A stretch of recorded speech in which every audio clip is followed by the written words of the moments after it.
chú cháu nè bé hồ lê rong rõ lâu đi ghé ở rửa lệ em vào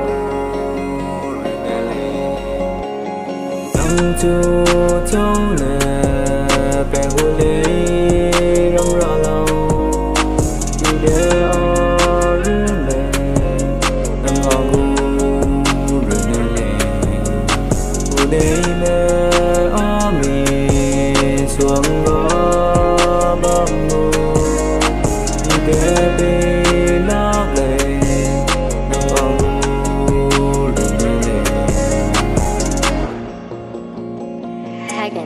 ai chỉ nắng chú không bấm về kia nắng ra thở theo cây về mi xuống gờ để bấm bù ca nên nắng lung y về neo hạt chú sâu cây mình ra đam mây hạt suy y về ngầu lù đờ ring kinh gia đang chung ngao đồ Apo rega lang bay be alung ya bung ngam lang bang suy belu ni ma bang susya belu ni ma bang zehi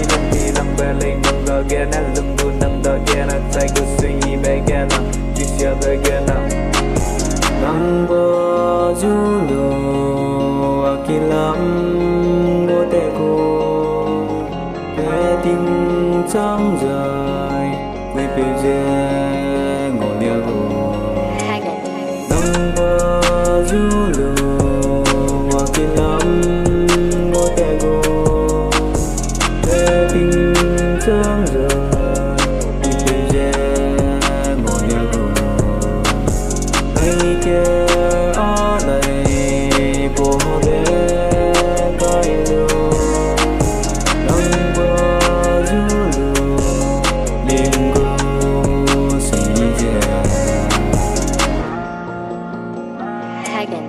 ai đi nắng chú hung bấm về kia nắng ra cả theo cây về mi sông gờ giờ bấm bù ca nên nắng nung y về đã ăn chú sâu cây mình giờ năm mai ăn suy về ngô lô đờ ring tiếng nghe nắng chung ngô lô Apo rega lang bay về alung kia bông ngâm là nắng suy belu này mà nắng suy belu này mà nắng giờ y lang đi lang về lại nắng đó kia nắng lung cô nắng đó kia là chơi cứ suy về kia nắng đi xia về kia nắng